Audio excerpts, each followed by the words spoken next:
Hello అండి. నేను మీ నాగలక్ష్మి.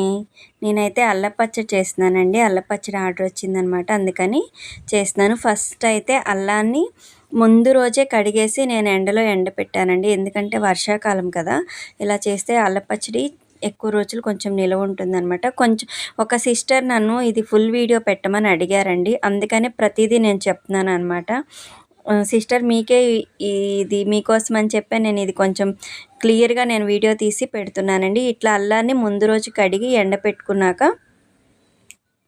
ముక్కలుగా కట్ చేసుకొని వేరుశనగ నూనె వేసుకొని ఫ్రై చేయాలండి. కొంచెం ఎక్కువగానే ఫ్రై చేయాలి.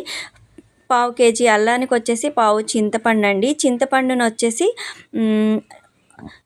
లీటర్ పావు వాటర్ పోసి అవి లీటర్ వాటర్ అయ్యేదాకా బాగా మరిగించాలన్నమాట. చింతపండు థిక్నెస్ వచ్చేదాకా. ఆ మరిగిచ్చిన చింతపండు పూర్తిగా చల్లారిపోయినాక ఇట్లా గ్రైండర్లో వేసి రుబ్బాలండి. నేను ఈ అల్లాన్ని వేయించాం కదా, ఆ చింతపండు ఉడకపెట్టిన వాటరే పోసి అల్లాన్ని కూడా పేస్ట్లా చేయాలి. అల్లాన్ని కూడా పేస్ట్లా చేసినాక ఈ చింతపండు అల్లం కలిపి చాలా మెత్తగా కాటికలాగా రుబ్బాలండి. రుబ్బినాక మనకి సరిపడా ఉప్పు కారం వేసుకోవాలి. వేసి ఆవాలు మెంతులు కూడా వేయించి పెట్టుకోవాలండి. వేయించి పెట్టుకొని ఒక స్పూన్ ఆవపిండి ఒక స్పూన్ మెంతిపిండి వేసుకోవాలి.